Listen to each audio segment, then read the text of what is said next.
So, 2 years ago, I made a video about physicalism and some of its problems.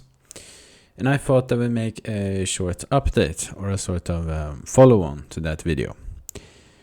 Because a lot has happened in regards to that philosophical position since then.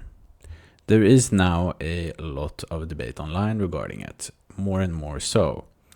On certain philosophically themed forums, it's now being posted about on a daily basis. And this has been ongoing for months. And regardless of the nature of these debates, it's telling that it's being spoken about.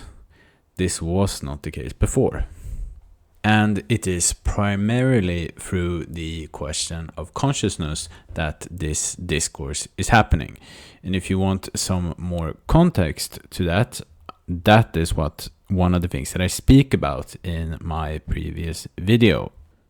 I've been following this trend for a while, but what made me want to make this video now was seeing this compilation of physicalists defending physicalism. And I found that to be very telling, because 10 years ago, there would have been no need for that video. It simply wouldn't have been made. But here we are.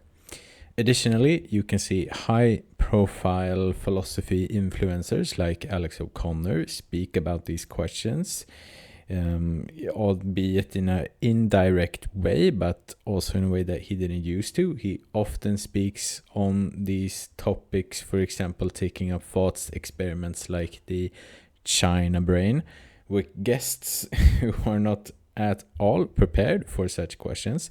You can see the Hank Green episode of his podcast, which is an absolutely incredible episode, with one part being Alex, who seems to have a genuine interest in these sorts of questions, and Hank Green, who gives the impression of being someone who would simply rather not have to think about these matters at all.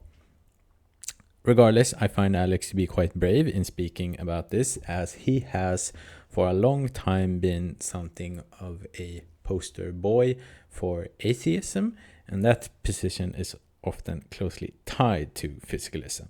So for someone like him to even entertain these questions is noteworthy, and something that I'm sure many of his millions of online followers are annoyed by.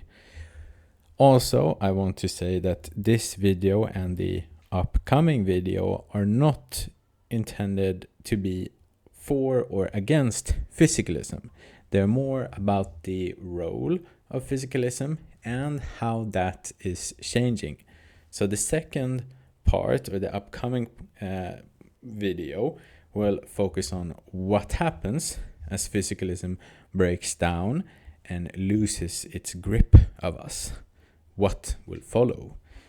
And it might seem to some of you that these types of questions have no bearing on your everyday life, that they're only in the abstract and something that maybe navel-gazing philosophers spend their time about talking back and forth, but it never actually becomes important.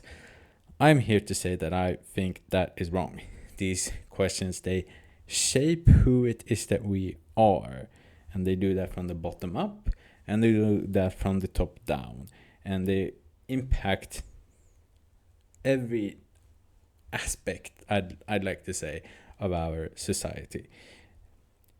Think of it as the David Foster Wallace short story about two fishes swimming around, and then an old fish swims by and says to the younger fish, "Nice water today, huh?" And then when he swam by, the two young fishes, they look at each other and they say, "What's water?" Questions like this are so all-encompassing that one can live inside them and be completely unaware of that. So shifts in the zeitgeist like this usually take a very long time. If you look historically, the physicalist worldview didn't just appear overnight.